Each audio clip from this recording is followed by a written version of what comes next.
Hello everyone, welcome to my lecture. तो जैसे कि आप सभी को पता है कि आज जो है बोन का थर्ड लेक्चर है।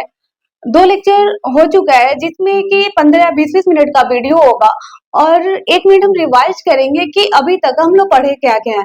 अगर जो लोग भी पहला और दूसरा वीडियो नहीं देखे होंगे जरूर देखिएगा। तो हम लोग स्टार्ट किए थे कि मनुष्य में हड्डियों की संख्या कितनी होती है, 206 होती है, बच्चों में 300। फिर उसके बाद से डिवाइड किया गया था दो भागों में कि एक एक्सियल पार्ट होता है, दूसरा कौन सा पार्ट होता है, अपेंडिकुलर पार्ट। एक्सियल पार्ट में हम लोग देखे थे कि चार भागों में बांटा गया था, स्कल, रिब्स, वर्टिब्रल कॉलम और स्टेर्नम। उसी प्रकार अपेंडिकुलर को भी दो भागों में बांट के पढ़ा गया था, लिम्स और गडल्स। लिम्स को भी दो भागों में, अपर लिम्स और लोअर लिम्स। उसी प्रकार गडल्स को भी दो भागों में, पेक्टोरल और पेल्विक। उसके बाद से स्कल के बारे में स्टार्ट किया गया था कि स्कल में हड्डियों की संख्या कितनी होती है, 29। उसको भी डिस्क्राइब कर दिया गया है कि हमारे स्कल में 29 हड्डियां कहाँ कहाँ पाई जाती हैं, जिसमें कि आपका पहला था कि क्रेनियल में कितनी हड्डियों की संख्या होती है, उसी प्रकार फेस में, फिर उसके बाद से ईयर, ऑसिकल और हाइड में। उसके बाद से आज के लेक्चर में हम लोग पढ़ेंगे जो एक्सियल पार्ट का स्टेर्नम है उसके बारे में। दूसरा यानी स्टेर्नम में हड्डियों की कुल संख्या कितनी होती है, 1 होती है। कितनी होती है? हड्डियों की संख्या 1 होती है। ये दूसरा है कौन से, किसके भाग का? एक्सियल भाग का।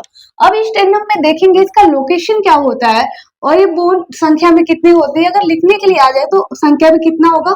सिंगल होगा, सिंगल बोन।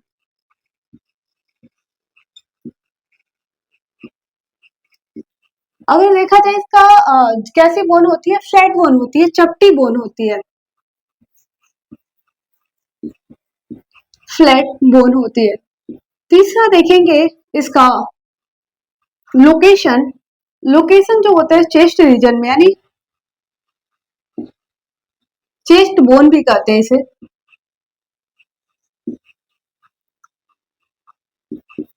अब स्टेर्नम का फिगर देख के एक बार देखेंगे कि उसकी संरचना कैसी होती है।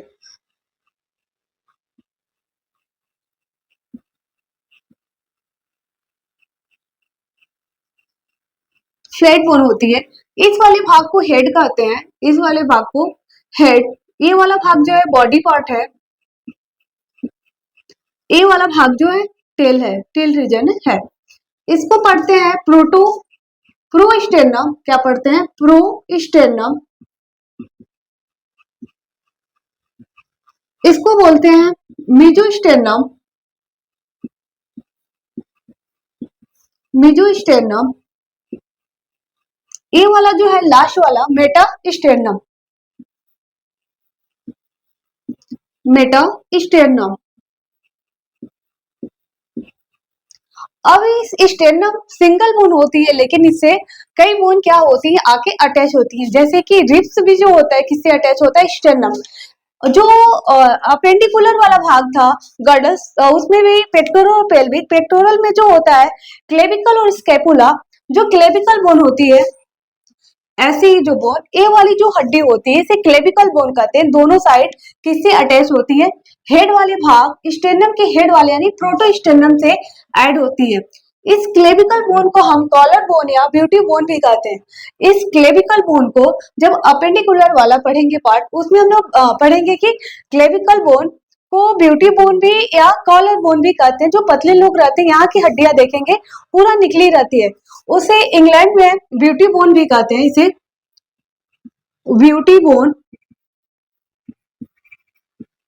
या कॉलर बोन भी कहते हैं। क्या कहते हैं? ब्यूटी बोन या कॉलर बोन भी कहते हैं। जो क्लेविकल होता है दो होता है, दोनों साइड अटैच होता है। इधर भी क्लेविकल होता है और इधर। और स्टेर्नम के कौन से भाग में अटैच होता है? हेड वाले रीजन में। और किससे? स्टेर्नम भी। फिर उसके बाद से बॉडी वाला भाग आता है। बॉडी वाले भाग से अगर रिब्स पढ़ रहे हैं, अगले भाग में पढ़ेंगे रिब्स। यानी रिब्स में जो 24 पेयर्स रिब्स होती है वो किससे अटैच होती है? स्टेर्नम से। चलिए अब दूसरा पढ़ेंगे रिब्स।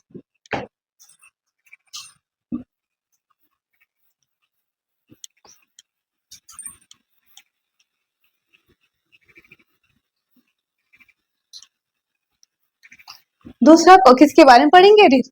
अगर रिब्स का अगर देखा जाए तो इसकी संरचना कैसी होती है, सी शेप्ड स्ट्रक्चर होती है। रिब्स की संरचना यानी पसलियां जो बोलते हैं, हिंदी में रिब्स को क्या बोलते हैं, पसलियां बोलते हैं। इसकी संख्या कितनी होती है, 24 नंबर होती है। पेयर्स में देखेंगे तो 12 पेयर्स होती है। इसकी संरचना जो होती है सी शेप्ड स्ट्रक्चर होती है। लोकेशन देखेंगे तो डॉर्सो लेट्रोवेंट्रल यानी सी शेप यानी तीनों तरफ से उसकी संरचना, आगे भी, बगल में भी और पीछे भी। किसके बारे में पढ़ेंगे, रिब्स के बारे में। कितने नंबर होते हैं, 24। किसके बारे में, 24 रिब्स की संख्या होती है, 24 नंबर होते हैं। अगर रिब्स को बोलेंगे सी शेप, इसका क्या होता है, स्ट्रक्चर होता है। रिब्स की संरचना कैसी होती है, सी शेप्ड स्ट्रक्चर होता है।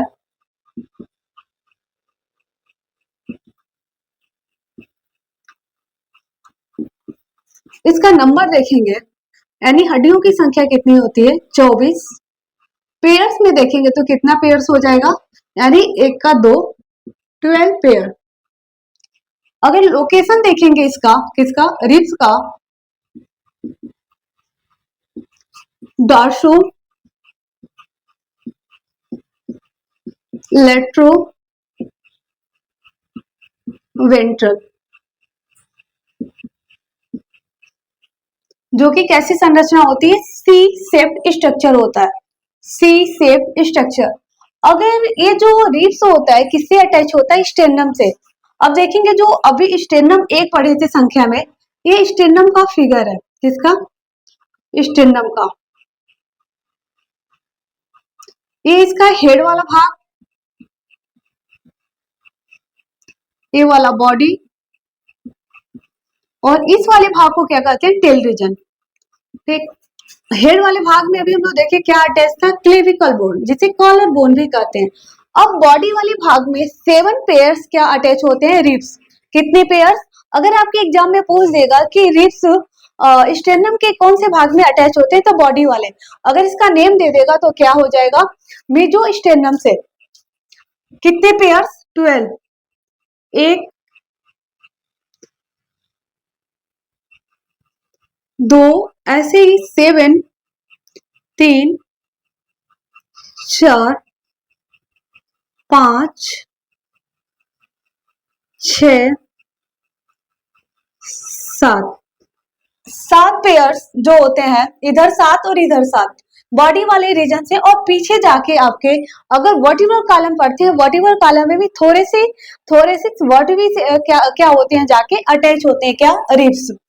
अब इस 7th वाले भाग में 3 हड्डियां जो होती हैं अटैच होती हैं। कितनी हड्डियां, 3 हड्डियां किससे अटैच होती हैं, 7th रिब्स से अटैच होती हैं। बस ये बॉडी, और 2 ऐसी हड्डियां होती हैं जो फ्लोटिंग होती हैं, यानी ऐसे ही आगे की तरफ किसी चीज से अटैच नहीं होती है, स्टेर्नम से अटैच नहीं होती है, लेकिन पीछे की तरफ किससे अटैच होती है, थोड़े से वर्टिब्री से अटैच होती है। यानी इस प्रकार रिब्स की संख्या कितनी हो गई, 12 पेयर्स हो गए। कितना, 12 पेयर्स। तो यहाँ से स्टेर्नम से देख सकते हैं कि रिब्स जो होते हैं 3 प्रकार के होते हैं। कितने प्रकार के होते हैं, 3। पहला आपका ट्रू रिब्स, जो स्टेर्नम से अटैच होगा उसे ट्रू रिब्स कहेंगे। जो 3 जो रिब्स हैं 8, 9, 10 वो किससे अटैच होते हैं, 7th वाले भाग, यानी रिब्स के 7वें भाग से 3 रिब्स अटैच हो, जिसे हम कहते हैं फॉल्स रिब्स। और जो 2 ऐसी रिब्स ऐसी होती है जोड़ी जो फ्लोटिंग होती है, ऐसे ही किसी से आगे की तरफ किसी से जुड़ी नहीं रहती, लेकिन पीछे की तरफ थोड़ी सी वर्टिब्री से अटैच होती हैं।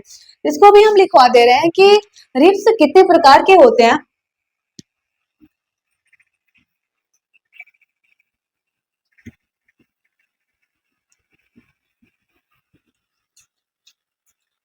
अगर रिब्स का टाइप देखेंगे 3 प्रकार का होता है। ये भी एग्जाम में क्वेश्चन पूछता है कि जो रिब्स होते हैं 3 प्रकार के होते हैं। पहला जो होता है ट्रू रिब्स। कौन सी रिब्स, ट्रू रिब्स, जिसकी संख्या कितनी होती है, 7 होती है। ट्रू रिब्स की संख्या कितनी होती है, 7 होती है। फॉल्स रिब्स की संख्या कितनी होती है, 3 रिब्स। ऐसे ही जो किसी से अटैच नहीं होती, ऐसी रिब्स की संख्या कितनी होती है, फ्लोटिंग रिब्स। इनकी संख्या 2 होती है। 1 से लेके 7th रिप्स को क्या कहते हैं? ट्रू रिप्स कहते हैं।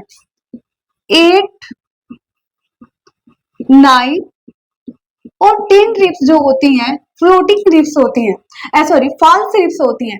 दो जो होती हैं 11 और 12, ये कौन सी रिप्स होती है? फ्लोटिंग रिप्स होती है। इस प्रकार रिप्स की संख्या कितनी हो गई?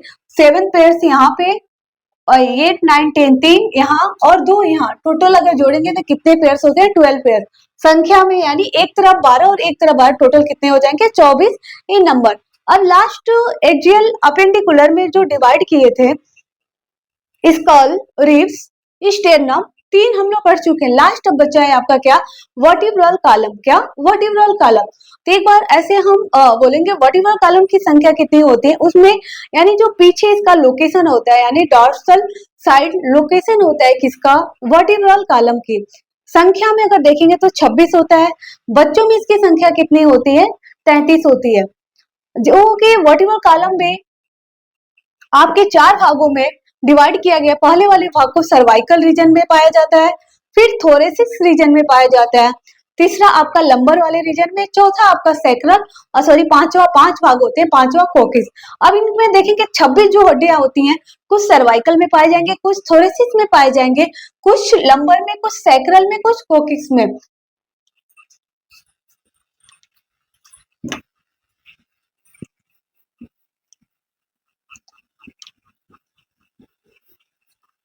चौथा आपका एक्सियल एंड लास्ट एक्सियल का भाग vertebral column. Vertebral column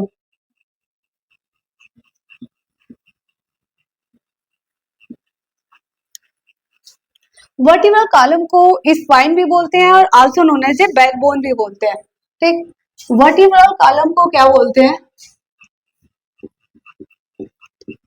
also known as spine भी बोलते हैं, also known as a spine भी बोलते हैं, और या बैकबोन भी बोलते हैं। क्या? बैकबोन यानी रीढ़ की हड्डी, बैकबोन।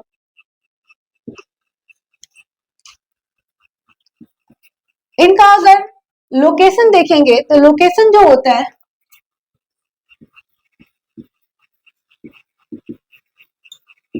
डॉर्सल साइड यानी पीछे के तरफ, डॉर्सल साइड। अगर इनका नंबर देखेंगे, वर्टिब्रल कॉलम की संख्या कितनी होती है? 26। बच्चों में कितना है? In adult, in adult. Child में देखेंगे तो इनकी संख्या कितनी हो जाती है? हड्डियों की संख्या 33 हो जाती है इन चाइल्ड। चाइल्ड में हड्डियों की संख्या कितनी हो जाती है? 33। अब इसको भी हम डिवाइड करेंगे सर्वाइकल, थोरेसिस। अगर बच्चों में देखेंगे इन एडल्ट, सर्वाइकल की संख्या 7 होती है, थोरेसिस की संख्या 12 होती है, लंबर की संख्या 5 होती है, सैक्रल की संख्या भी 5 होती है, और कोकिस की संख्या कितनी होती है? 4 होती है। सॉरी, इन एडल्ट नहीं, इन चाइल्ड, यहाँ पे एक कम हो जाता है। एडल्ट में देखेंगे तो 1, और जो सर्वाइकल है वो भी 1। इन चाइल्ड में देखेंगे, अभी नीचे इसका पूरा सर्वाइकल का भी नाम लिखोगे, थोड़ा सी लंबर, सैक्रल और कोकिस। अगर चाइल्ड में देखेंगे इसी सर्वाइकल की संख्या 7 ही रहती है, थोरेसिस की भी संख्या कितनी होती है? 12 होती है, लंबर की भी संख्या कितनी होती है? 5 ही होती है। बस किसकी संख्या बदल जाती है? सैक्रल और कोकिस की। सैक्रल की संख्या कितनी हो जाती है? 5, और कोकिस की संख्या कितनी हो जाती है? 4 हो जाती है। अब इनको हम लिखेंगे पूरा फुल नेम। सी का मतलब, टी का मतलब एल, एस और सी का मतलब क्या है। आई होप इतना आप सभी को समझ में आ गया होगा।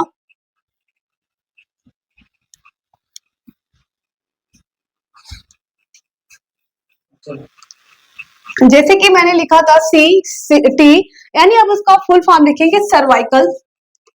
सी का मतलब क्या है? सर्वाइकल।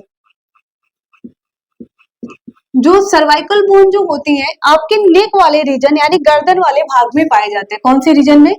नेक रीजन में।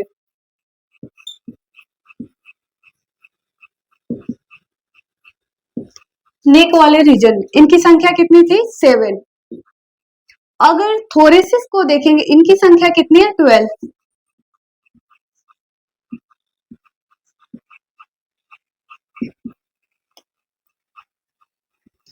रीजन क्या है? चेस्ट वाले रीजन में।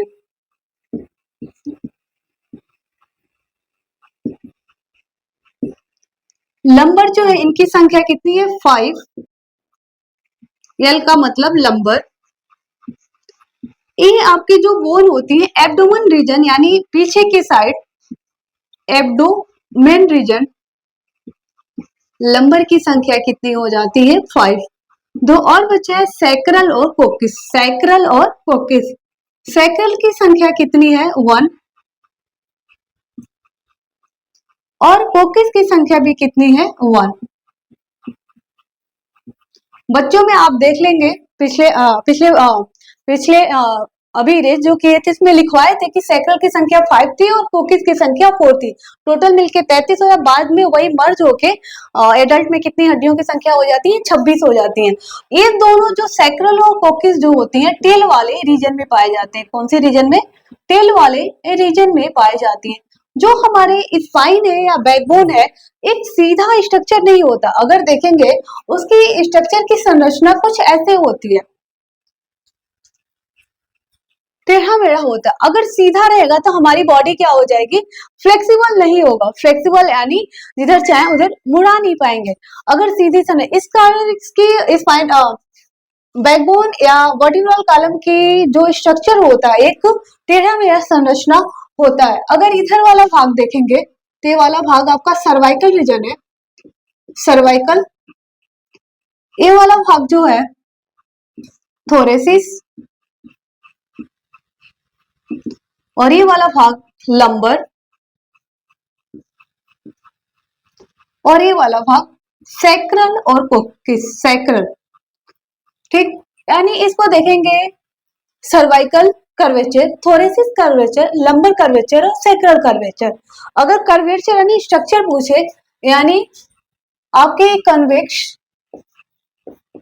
ये भी कन्वेक्स,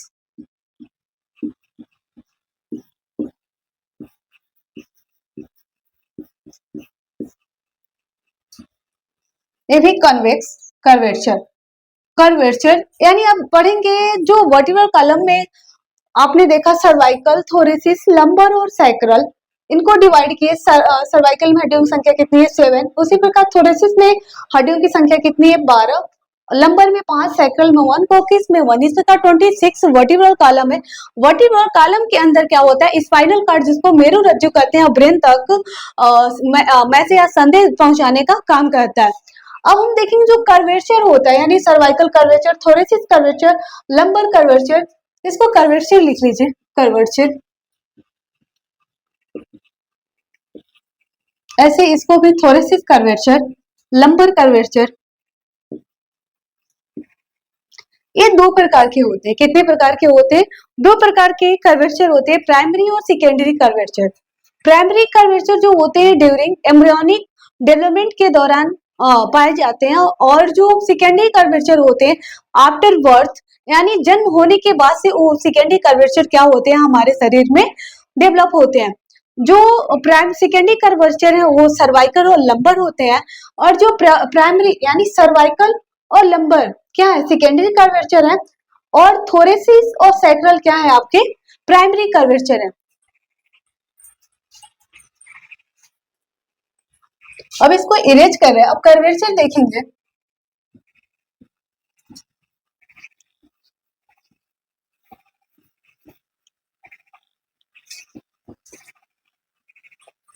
कर्वेचर मैंने बोला कितने प्रकार के होते हैं? दो, प्राइमरी और सेकेंडरी कर्वेचर।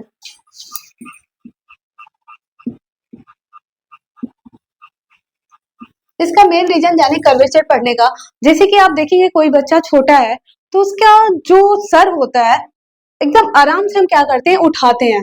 अगर नहीं उठाएंगे तो जिधर जाएंगे उधर वो अपने आप को क्या कर पाते हैं? बैलेंस नहीं कर पाते, क्योंकि जो सर्वाइकल रीजन में वो बोन नहीं पाए जाते हैं। वो बोन कब वो स्टार्ट होते हैं? At the age of after birth, at the age of 3 month का जब बच्चा हो जाता है उस समय कौन से रीजन डेवलप होते हैं? Cervical region. तो उसको आराम से उठाते हैं, फिर उसी प्रकार आपके लंबर भी क्या होते हैं, 6 मंथ के एज में क्या होते हैं, डेवलप होते हैं।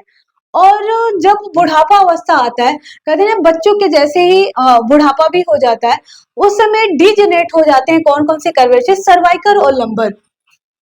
कर्वेचर जो होते हैं दो प्रकार के होते हैं, प्राइमरी कर्वेचर और सेकेंडरी कर्वेचर। प्राइमरी कर्वेचर और सेकेंडरी कर्वेचर। प्राइमरी कर्वेचर और सेकेंडरी कर्वेचर। प्राइमरी कर्वेचर में आपके दो आ जाएंगे, थोरेसिस और सैक्रल। सेकेंडरी कर्वेचर में आ जाएगा आपका सर्वाइकल और लंबर। ये डेवलप होता है, डेवलप्ड ड्यूरिंग एम्ब्रियोनिक स्टेज, यानी गर्भावस्था के दौरान इन दो बोन का निर्माण हो जाता है, थोरेसिस और सैक्रल, ड्यूरिंग एम्ब्रियोनिक स्टेज, यानी बिफोर बर्थ, बिफोर यानी जन्म होने से पहले, यानी माँ के वोम में, यानी ऐसे देखेंगे इसमें क्या होता है, ऐसे कुंडी मार के एक बच्चा रहता है। उस समय बस कौन कौन सा भाग डिवाइड होते हैं, आपके थोरेसिस रीजन और नीचे वाला सैक्रल और थोरेसिस, बस क्या होते हैं, डेवलप होते हैं। लेकिन जैसे ही बच्चा जन्म ले लेता है, आफ्टर बर्थ, इसका डेवलपमेंट कब होता है, आफ्टर बर्थ, यानी जन्म होने के बाद। ये जो होता है सर्वाइकल और लंबर, ये जो डेवलप होता है at the age of 3 month, 3 महीने का जब बच्चा हो जाता है, तब सर्वाइकल बोन जो होती है, सर्वाइकल बोन कितनी थी, 7, बच्चों में भी 7 होता है, एडल्ट में भी 7 होता है। 3 मंथ के एज में क्या होता है, सर्वाइकल बोन स्टार्ट है। ये जो होता है lumbar at the age of 6 month का जब बच्चा हो जाता है, तब ये बोन क्या हो जाते हैं, बच्चों में जनरेट होने लगते हैं। लेकिन इसमें एक नोट करके बातें लिखिएगा, at the old stage degenerate होने लगते हैं सर्वाइकल और लंबर बोन। कौन सी बोन, अगर पूछे कि कौन सी बोन वर्टिब्रल कॉलम का बुढ़ापा अवस्था में डिजनरेट होने लगते हैं, तो सर्वाइकल और lumbar at the old age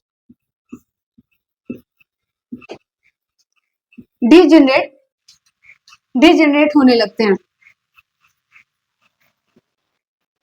यानी इनका क्षरण होने लगता है। इसी कारण क्या होता है, शरीर झुक जाता है।